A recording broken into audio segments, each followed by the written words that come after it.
been about 3 or 4 hours from Pakatoa Island, and we're motoring in on Anadu,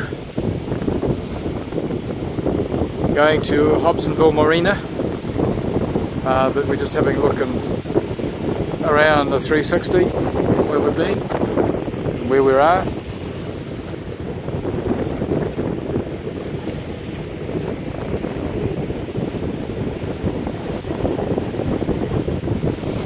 So basically we're heading past this island.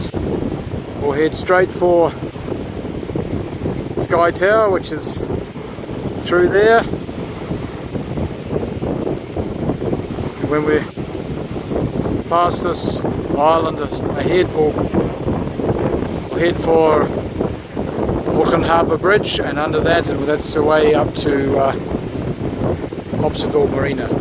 So when we get in a bit closer, we'll have another look. Loving this trip. It's just been a lovely sunny day from Pakatoa Island to here. We were lucky with the weather.